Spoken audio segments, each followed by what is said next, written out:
할렐루야. 우리 함께 찬양하시도록 하겠습니다. 열 말씀입니다. 창세기 3장 7절로 21절 말씀입니다. 두 절씩 교독하시겠습니다. 창세기 3장 7절로 21절입니다. 제가 먼저 7절, 8절을 읽습니다. 이에 그들의 눈이 밝아져 자기들이 벗은 줄을 알고 무화과 나뭇잎을 엮고 치마로 삼았더라. 그들이 그날 바람이 불 때 동산에 거니시는 여호와 하나님의 소리를 듣고 아담과 그의 아내가 여호와 하나님의 낯을 피하여 동산 나무 사이에 숨은지라.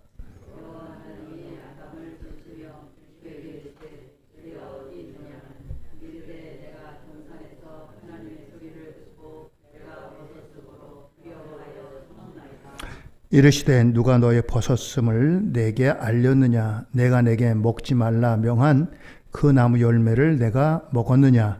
아담이 이르되 하나님이 주셔서 나와 함께 있게 하신 여자 그가 그 나무 열매를 내게 주므로 내가 먹었나이다.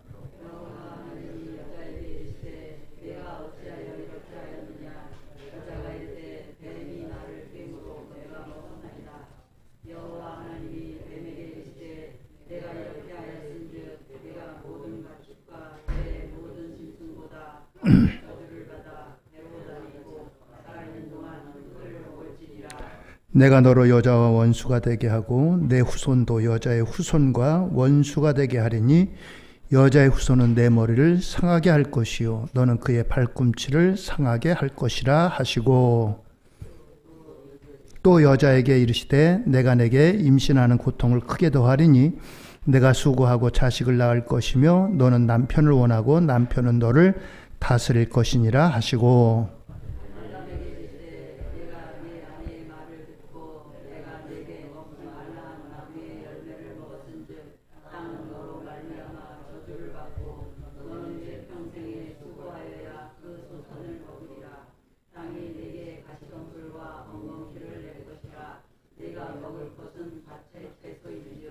내가 흙으로 돌아갈 때까지 얼굴에 땀을 흘려야 먹을 것을 먹으리니 내가 그것에서 취함을 입었음이라. 너는 흙이니 흙으로 돌아갈 것이니라 하시니라.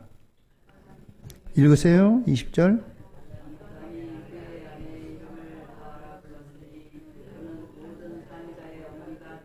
같이 읽습니다. 여호와 하나님이 아담과 그의 아내를 위하여 가죽옷을 지어 입히시니라. 아멘. 또 하나님의 은혜와 축복이 우리 성도님들 모두에게 함께 하시기를 바랍니다. 아멘. 오늘 말씀의 제목은 가죽 옷을 주신 은혜. 그렇습니다. 종교개혁자 마틴 루터가 이런 말을 했습니다. 성경을 짜보라. 거기서 피가 나온다. 여기서 말하는 피는 예수님의 피를 의미합니다. 성경의 십자가 그만큼 많이 나온다는 것입니다. 목사님, 제가 구약 성경 읽어봐도 어디에도 십자가라는 말은 없는데요? 직접적으로 십자가라고 하는 말은 없지만 여러 의미가 예수님의 이 십자가를 말씀하고 있습니다. 십자가에 대한 그 말씀들이 오늘 구약 성경에도 여러 곳에 걸쳐서 나온다고 하는 것입니다. 오늘 우리가 이 십자가에 대한 가장 최초의 말씀, 그래서 이 말씀을 원시복음이라 이렇게 부릅니다. 오래된 사람을 원시인이라고 부르잖아요. 복음의 최초, 복음의 가장 시초, 최초의 복음, 이것을 가리켜서 원시복음이다 이렇게 부릅니다. 오늘 그 말씀을 함께 살펴보려고 합니다. 먼저 창세기 3장 오늘 앞부분에 있는 부분을 잠깐 말씀드리자면, 하나님께서 에덴이라고 하는 말은 기쁨이라고 하는 뜻입니다. 에덴 동산은 그러니까 기쁨의 동산이에요. 우리 인간들을 위해서 먹고 마실 수 있도록 살기에 가장 좋은 기쁨의 동산을 만들어 주셨습니다. 한 남자를 만들었는데 아무래도 적적한 것 같아요. 그래서 또 이제 그의 파트너를 만들어 주셨습니다. 그리고는 이제 인생들을 향해서 이 동산 안의 모든 것은 다 먹고 마시고 네가 취하라. 그러나 너희들이 금할 것이 있다. 그것은 생명나무의 열매와 선악과의 열매를 먹지 마라 라고 말씀을 하셨습니다. 2장 16절로 17절입니다. 창세기. 여호와 하나님이 그 사람에게 명하여 이르시되 동산 각종 나무의 열매는 내가 임의로 먹되 선악을 알게 하는 나무의 열매는 먹지 말라. 내가 먹는 날에는 반드시 죽으리라 하시니라. 그렇습니다. 선악의 열매를 먹는 날에는 반드시 꼭 죽는다 라고 경고하셨습니다. 여기에 대해서 어떤 사람들은 이런저런 얘기해요. 아예 하나님이 선악과를 만들지 마시지 왜 또 그 만들어가지고 이렇게 만드셨을까? 그건 하나님께 속한 거예요. 하나님께 속한 거니까 우리가 하나님이 만드시고 안 만드시고는 내가 따질 일이 아니에요. 하나님은 창조주시고 우리는 피조물이. 하나님이 만들어 놓으신 그 이유는 우리 인간들에게 자유의지를 주셨어요.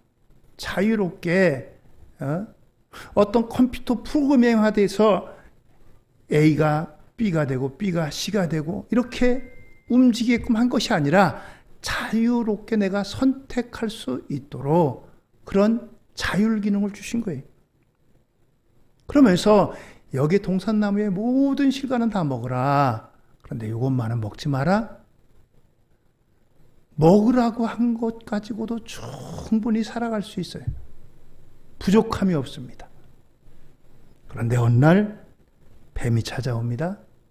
여자에게 유혹합니다.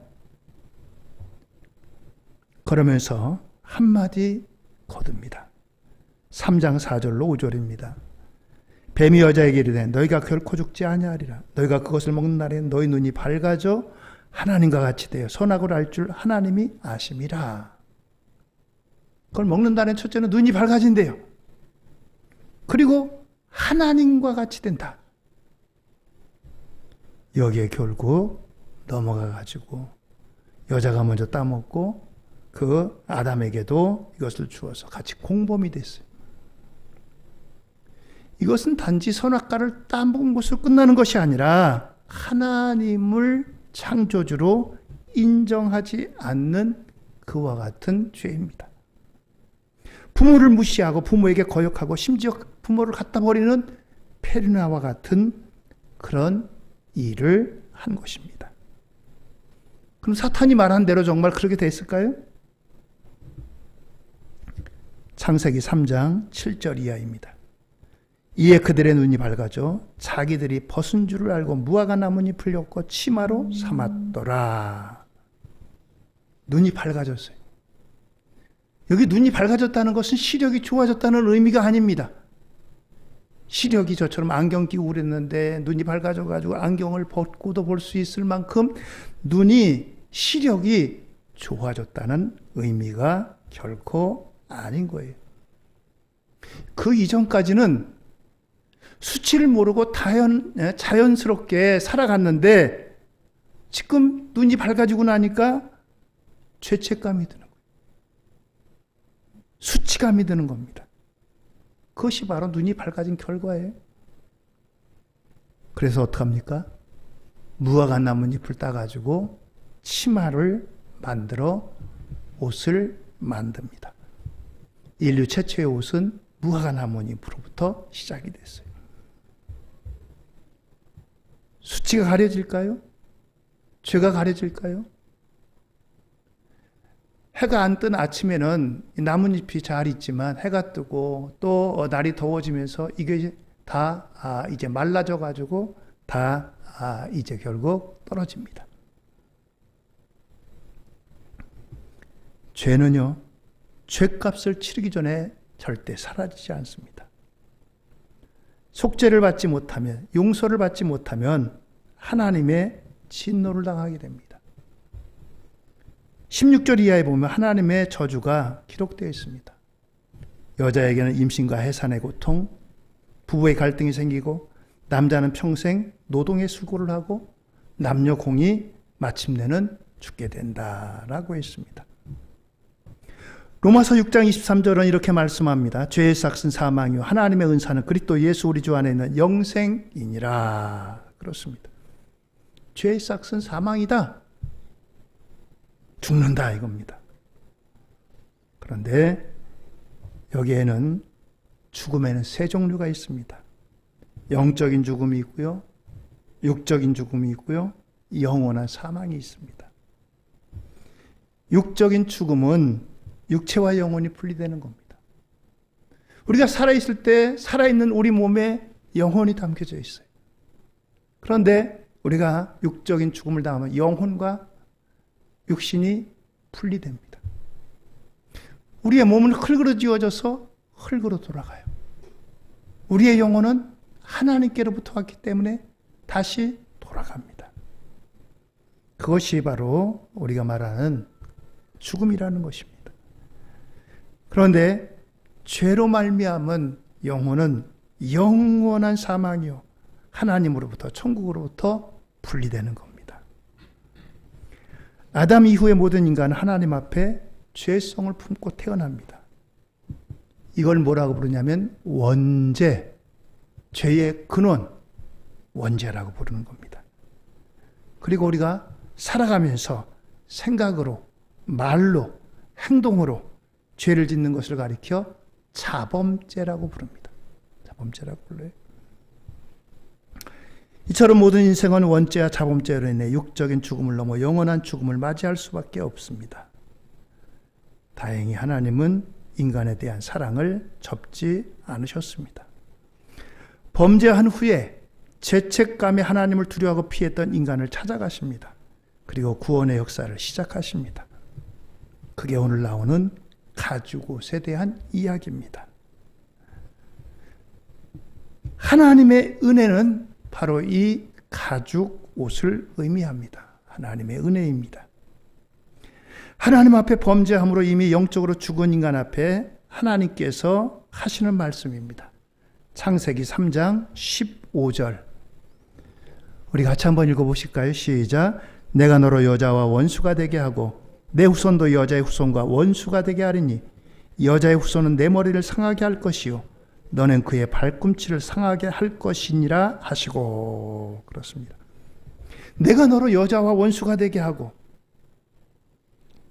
내가 너로, 너는 누굽니까? 하와를 유혹한 뱀을 말합니다. 뱀에게 너는 여자의 후손과 원수가 된다. 여자의 후손은 누굴까요? 여자의 후손은 예수 그리스도를 말합니다. 우리는 모두 다 남자의 후손이에요. 그런데 예수님은 동정녀의 몸에서 태어났어요. 그래서 예수님은 여자의 후손으로 오신 겁니다. 뱀은 곧 사탄을 의미해요. 하나님을 대적하는 무리. 예수 그리스도와 사탄이 원수가 되게 한다. 그리고 내 후손도 여자의 후손과 원수가 되게 하려니 여자의 후손은 내 머리를 상하게 할 것이요. 뱀의 머리를 상하면 죽는 겁니다. 뱀을 잡을 때는 꼬리를 잡으면 안 돼요. 머리를 잡아야 돼요. 머리를 잡아야 돼요. 왜요? 뱀이 물잖아요. 독을 가지고 있으면 독이 쏘입니다. 머리를 잡아야 돼요. 꼬리를 잡으면 큰일 납니다. 여자의 후손은 내 머리를 상하게 할 것이요 너는 그의 발꿈치를 상하게 할 것이라. 뱀에게 물려도 심장에서 먼데 물려야 됩니다. 혹시 독이 있을지라도 빨리 독을 제거할 수 있어요. 발꿈치는 우리의 몸 중에 가장 강한 부분 아니에요? 딱딱한 부분 아니에요? 여기 물리면 약간의 상처는 입습니다. 그러나 생명은 이상이 없어요. 예수님이 십자가에 달려 돌아가셨어요. 그러나 사망 곳에 깨뜨리고 사흘 만에 부활하셨어요. 할렐루야. 바로 이 십자가의 복음을 창세기 3장 15절은 말씀하시는 겁니다. 구약 성경에 이처럼 예수님의 십자가에 대한 말씀은 이미 수도 없이 많이 있어요. 그 가운데 제일 처음 나온 복음이기 때문에 이걸 원시복음이다 라고 부르는 겁니다. 그렇습니다. 그러면서 이 말씀에 대한 아담의 반응입니다. 창세기 3장 20절입니다.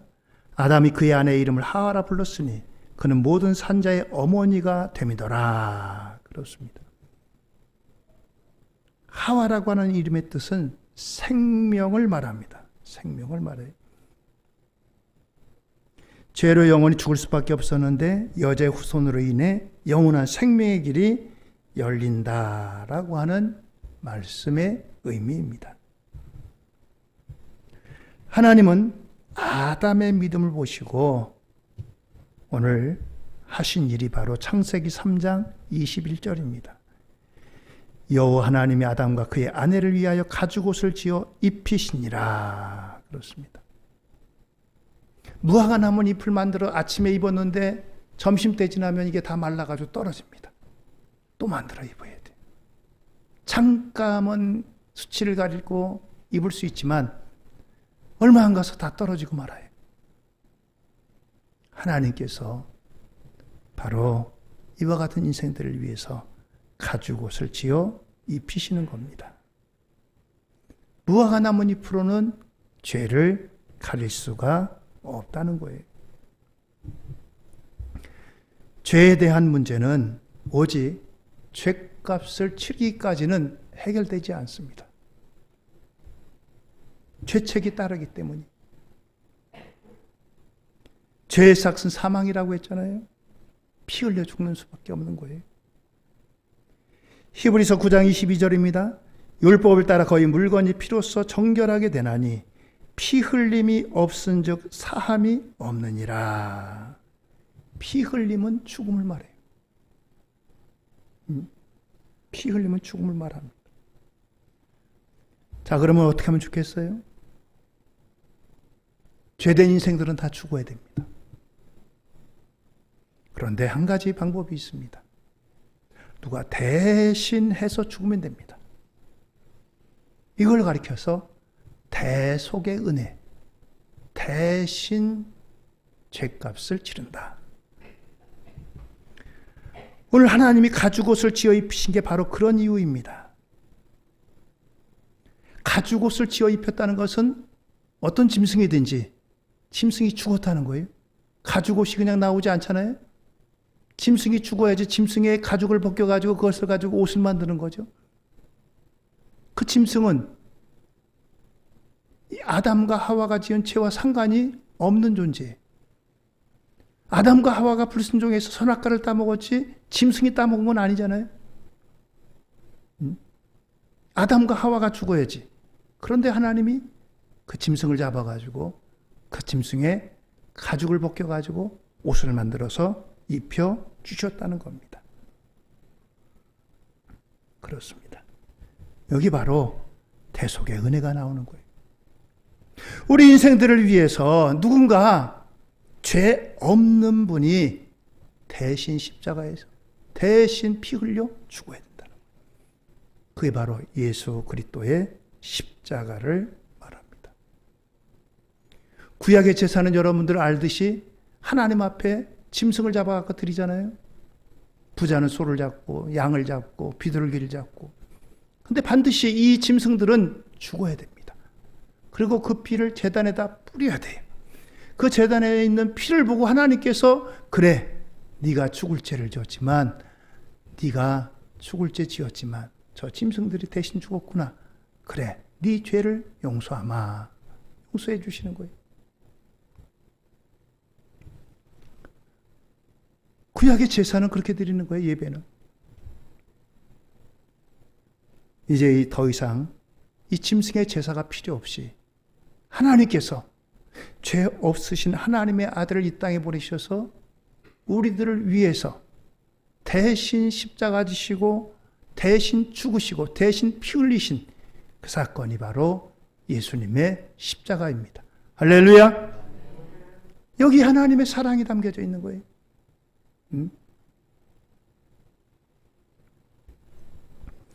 구약의 제사가 짐승의 제사인데 그게 한 번으로 끝나지 않잖아요. 한 번 죄 짓고 용서받았다고 해가지고 또 죄 안 짓나요? 얼마가 또 그렇잖아요. 그렇기 때문에 그 희생제사는 계속해서 반복되는 거예요.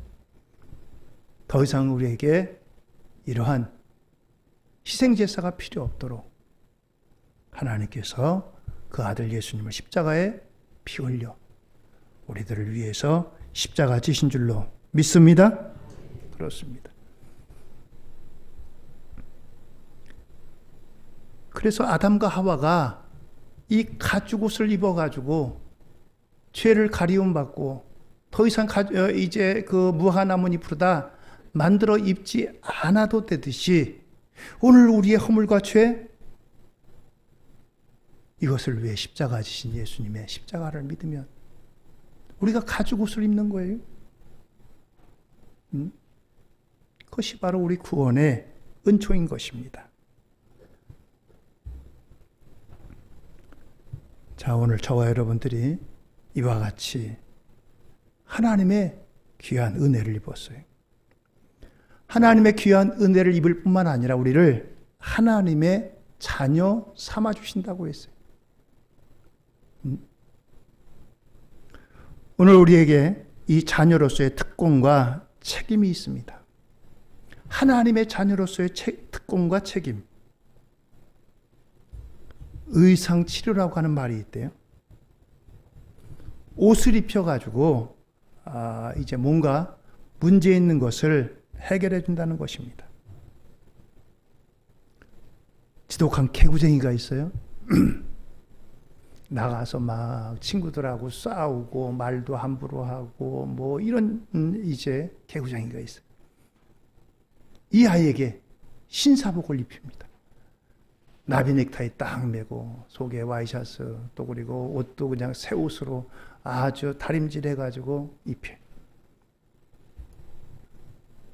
그런데 그 다음부터 이제 개구쟁이가 행동이 조심스럽다는 거예요.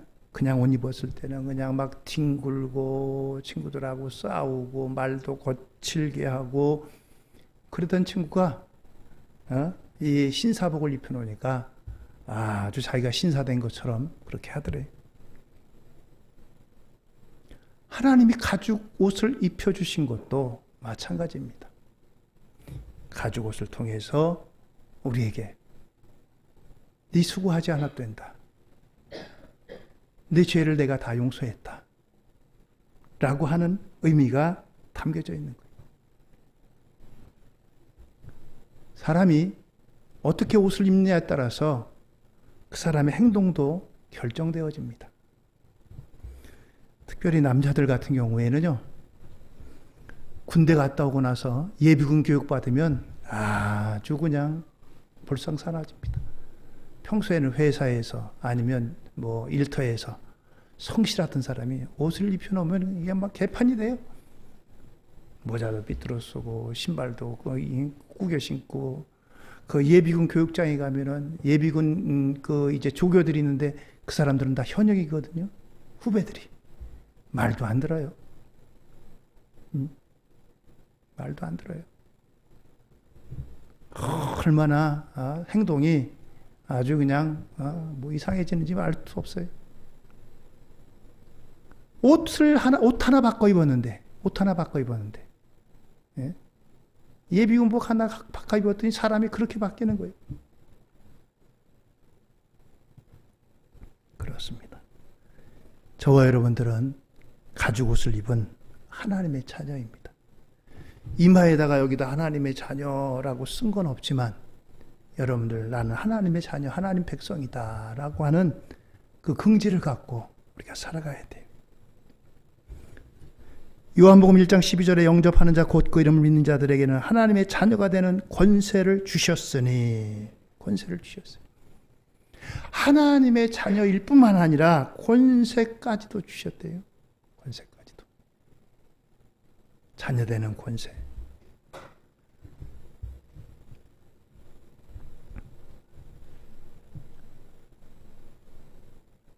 하나님의 자녀의 권세는 이루 말할 수가 없습니다.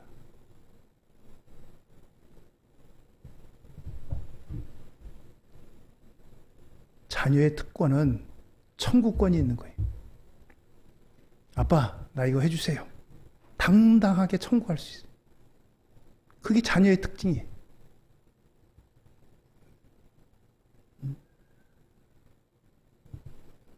떳떳한 거예요. 떳떳한 거예요. 자녀들이 아직까지 이제 자녀들을 뭐 출가시키고 다 그런 부모님들 때로는 연세 드셔가지고 이제 아이고 나는 뭐 아무 쓸모 없다 그런 생각 드시기도 할 때가 있습니다. 그런데 자녀들이 때로 이런 거 저거 요구할 때 어떤 때는 내가 아직도 필요하구나, 나는 필요한 존재이구나 그런 생각이 들고 내가 살아있는 보람이 있고 그런 걸 느낄 때가 있어요. 앞에 나와 찬양하는 우리 손주가요, 학교에 들어갔어요, 금년에. 조금 멀리 돼가지고 제가 이제 하원을 돕습니다. 이 녀석이 학교에 유치원 다닐 때는 뭐 간식도 먹고 그래서 아마 그런 거 없었는 것 같은데 학교에 가니까 그런 것도 없잖아요, 이제. 나오면서 그래. 할아버지, 제가 절대로요, 간식 먹고 싶은 건 아닌데요, 배가 고파요. 내 그럴 줄 알고 간식 준비했다, 이놈아. 그래, 너 배가 고프구나. 활동은 많고 그런데 간식도 안 먹고 밥만 먹고 그러니까 배가 고픈가 보다. 물론 지 엄마가 이제 그 얘기를 듣고 간식을 준비해 줬어요. 근데 그게 다 사온 거잖아요. 제가 계란빵을 만들었어요. 제가 계란빵도 만듭니다. 한번 언제 대접해 드릴게요. 계란빵 만들어서 이렇게 잘라줬더니 잘 먹어요. 맛있냐? 예. 그 부탁이라는 것이 어떤 때는 내가 존재할 이유가 되기도 하고, 존재할 그와 같은 기쁨이 되기도 하고, 그래, 내가 아직 필요하구나, 너한테. 하나님도 마찬가지예요. 하나님, 나는 아무것도 필요 없어요. 나는 그냥, 나는 필요 없다니까요. 하나님, 저는 절대로 하나님 앞에 뭐 이것 달라 저것 달라 안 할 거예요. 그게 좋은 신앙인 줄 알았어요, 저도. 근데 제가 나이 먹고 보니까 그게 아니에요. 하나님 얼마나 섭섭하시겠어요. 예?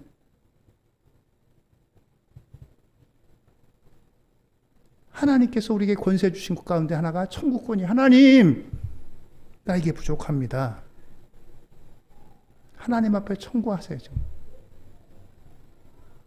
뭐 혼자 다 해결한다고 그냥 하나님 필요 없습니다. 내가 할게요. 내가.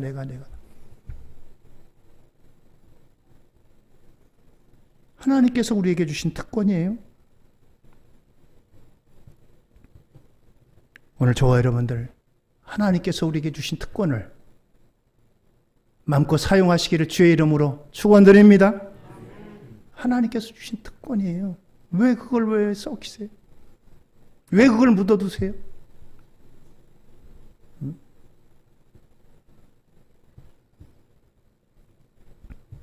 또 하나, 이러한 특권과 함께 우리가 해야 될 일이 있습니다. 하나님의 자녀로서의 해야 될 일.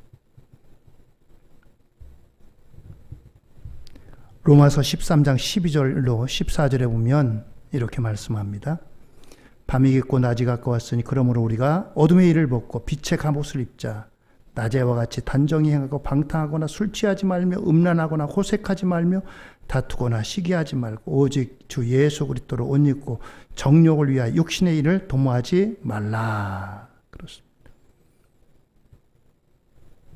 창세기에서 가죽옷을 입혀주셨는데 가죽 옷을 입고 우리가 하나님의 자녀된 우리에게 주 예수 그리스도로 옷 입으라. 주 예수 그리스도로 옷 입으라. 군인은 군복을 입습니다. 근로자는 일하는 그 옷을 입습니다. 농부는 농부의 옷을 입고요. 운동하는 사람은 운동하는 유니폼을 입습니다. 저와 여러분들이 입을 옷은 예수 그리스도의 옷이라는 거예요. 사람들이 보고 아, 저 사람 하나님의 자녀구나. 하나님의 백성이구나.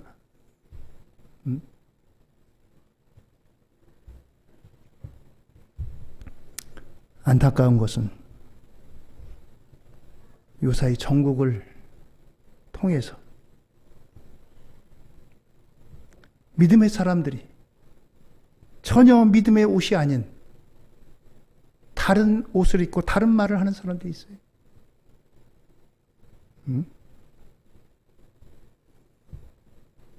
자기 개인적인 치부를 하는 그런 일로 자리하고 있습니다. 오늘 새벽기도 때도 말씀드렸지만 정치인들 여러분들 조심해야 돼. 성경 읽는다고 교회 나왔다고 다 믿는 사람 아닙니다. 그 사람들은 표를 위해서라면 영혼까지 팔 사람들이에요. 아, 나 감옥 가서 성경 읽었습니다. 속지 마세요. 성경 읽었으면 뭐합니까? 성경 속에서 무슨 말씀을 본 거예요?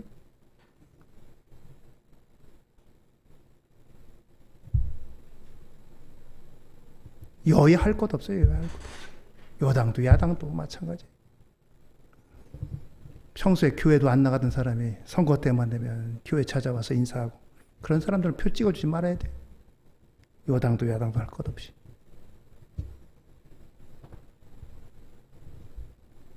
옷을 입었으면 옷 입은 대가를 치르라는 거예요.